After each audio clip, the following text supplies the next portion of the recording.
الرحمن علم القرآن خلق الإنسان علمه البيان الشمس والقمر بحسبان والنجم والشجر يسجدان والسماء رفعها ووضع الميزان ألا تطغوا في الميزان وأقيموا الوزن بالقسط ولا تخسروا الميزان والأرض وضعها للأنام فيها فاكهة والنخل ذات الأكمام والحب ذو العصف والريحان فبأي آلاء ربكما تكذبان خلق الإنسان من صلصال كالفخار وخلق الجان من مارج من نار فبأي آلاء ربكما تكذبان رب المشرقين ورب المغربين فبأي آلاء ربكما تكذبان مرج البحرين يلتقيان بينهما برزخ لا يبغيان فبأي آلاء ربكما تكذبان يخرج منهما اللؤلؤ والمرجان فبأي آلاء ربكما تكذبان وله الجوار المنشآت في البحر كالأعلام فبأي آلاء ربكما تكذبان كل من عليها فان ويبقى وجه ربك ذو الجلال والإكرام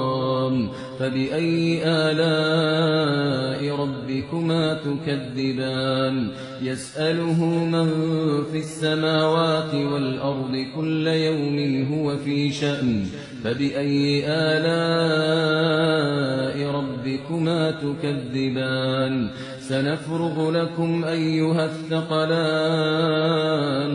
سنفرغ لكم أيها الثقلان فبأي آلاء ربكما تكذبان يا معشر الجن والإنس إن استطعتم أن تنفذوا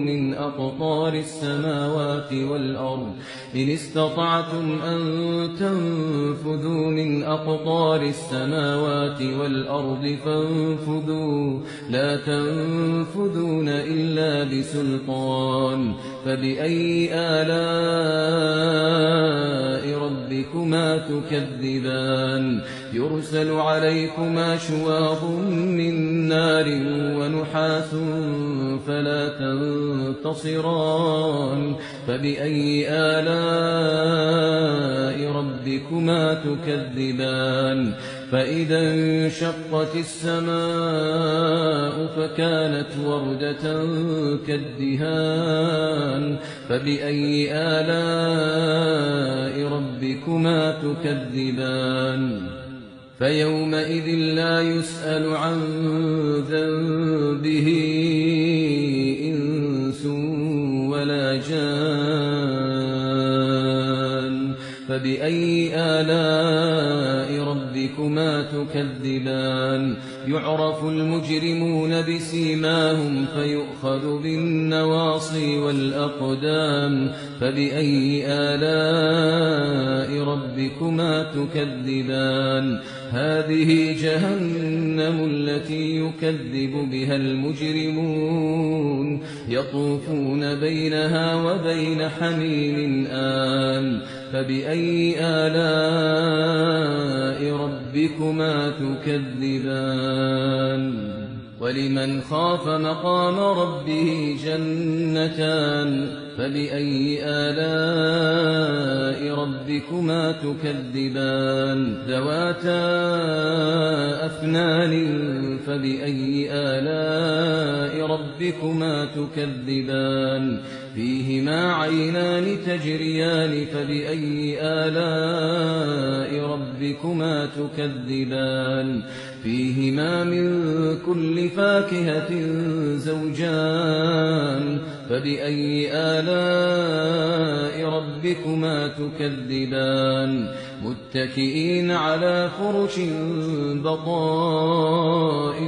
من استبرق وجنى الجنتين دان فبأي آلاء ربكما تكذبان فيهن قاصرات الطرف لم يطمثهن إنس قبلهم ولا جان فبأي آلاء ربكما تكذبان كأنهن الياقوت والمرجان فبأي آلاء ربكما تكذبان هل جزاء الإحسان إلا الإحسان فبأي آلاء ربكما تكذبان ومن دونهما جنتان فبأي آلاء ربكما تكذبان مدهامتان فبأي آلاء ربكما تكذبان فيهما عينان نضاختان فبأي آلاء ربكما تكذبان فيهما فاكهة ونخل ورمان فبأي آلاء ربكما تكذبان فيهن خيرات حسان فبأي آلاء ربكما تكذبان حور مقصورات في الخيام فبأي آلاء ربكما تكذبان لم يطمثهن إنس قبلهم ولا جان فبأي آلاء ربكما تكذبان متكئين على رفرف خضر وعبقري حسان فبأي آلاء ربكما تكذبان تبارك اسم ربك ذي الجلال والإكرام